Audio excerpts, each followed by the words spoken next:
تو کیا آپ جانتے ہیں کہ رمضان کے 30 روزے رکھنے سے ہمارے شریر پر کیا اثر ہوتا ہے؟ اس پر جاپانی سائنسدان نے ایک بڑی کھوج کی ہے جس کا جاننا ہر مسلمان کے لیے بے حد ضروری ہے۔ جاپانی بایولوجسٹ یوشونوری اشومی ایک سائنسدان ہے جن کو 2016 میں میڈیسن پر نوبل پرائز دیا گیا۔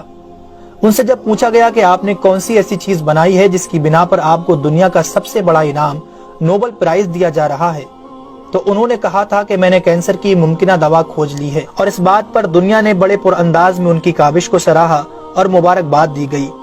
اس کے بعد ڈاکٹر یوشینوری اشومی نے کہا کہ میں نے کینسر کی دوا نہیں بلکہ کینسر سے بچاؤ کا حل تلاش کر لیا ہے۔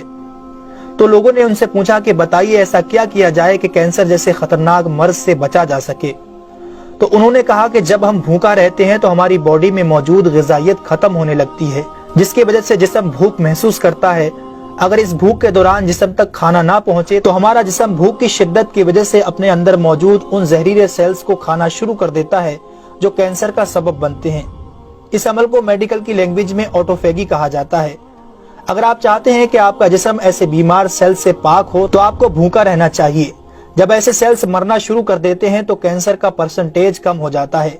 اس کے بعد جاپانی سائنسدان سے پوچھا گیا کہ انسان کو سال بھر میں کتنے دن بھوکا رہنا چاہیے کہ اس میں کینسر نہ پایا جائے؟ تو انہوں نے کہا کہ اگر 20 سے 25 دن کم سے کم اور 9 سے 10 گھنٹے بھوکا رہا جائے تو اس کی باڈی ایسے تمام زہریلے سیلز کو کھا جائے گی اور اس میں کینسر نہیں ہوگا۔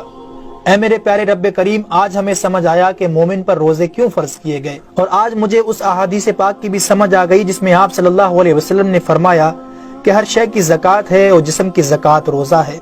سبحان اللہ!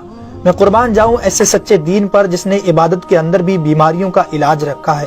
دوستو، اسلام وہ دین فطرت ہے جو زندگی کے ہر شعبے میں راہ اعتدال کی تعلیم دیتا ہے۔ اس لیے آج نہ صرف مغرب میں زیادہ کھانے کو ناپسند کیا جاتا ہے بلکہ اسے انسانی صحت کے لیے بھی نقصان دہ سمجھا جاتا ہے۔ اللہ تعالیٰ نے اپنے پیارے محبوب حضرت محمد صلی اللہ علیہ وسلم پر وحی نازل فرمائی، کھاؤ پیو اور حد سے نہ بڑھو، بے شک وہ حد سے بڑھنے والوں کو پسند نہیں فرماتا۔ اس کے علاوہ حضرت ابو ہریرہ رضی اللہ تعالیٰ عنہ سے روایت ہے کہ رسول اکرم صلی اللہ علیہ وسلم نے ارشاد فرمایا، کھاؤ پیو اور پہنو اور خیرات کرو بغیر فضول خرچی اور تکبر کیے۔ دوستو، انسان کو کھانے کی صرف تھوڑی سی مقدار کی ضرورت ہے جو انسانی جسم میں توانائی پیدا کر سکے، جتنی توانائی انسانی زندگی کے لیے ضروری ہے، اور جس سے اس کی صحت اچھی رہے اور وہ اپنی روزمرہ کی ذمہ داریاں پوری کر سکے۔ انسانی جسم کو جتنا کھانے کی ضرورت ہے اس سے زیادہ جسم میں داخل ہونے والا کھانا چربی بن جاتا ہے، جس کی وجہ سے انسان کا جسم بڑھ جاتا ہے، اس کی رفتار سست ہو جاتی ہے اور وہ بہت زیادہ تھکن محسوس کرنے لگتا ہے۔ اس کے علاوہ انسانی جسم بہت سے امراض کا شکار بھی ہو جاتا ہے۔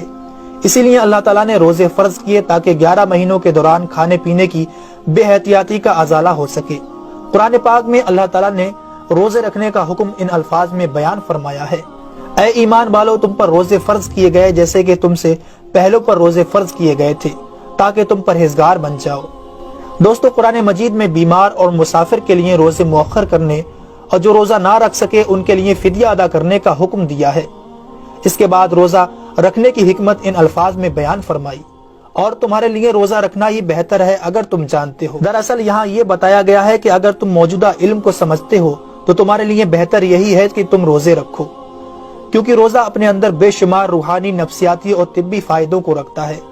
روزے کی طبی افادیت کی طرف نہایت مختصر مگر جامع اشارہ نبی اکرم صلی اللہ علیہ وسلم نے ان الفاظوں میں بیان فرمایا، روزے رکھو اور تندرست ہو جاؤ۔ اللہ رب العالمین ہم سب کو اس مہینے میں زیادہ سے زیادہ نیکیاں کرنے اور سارے روزے رکھنے کی توفیق عطا فرمائے۔ آمین ثم آمین۔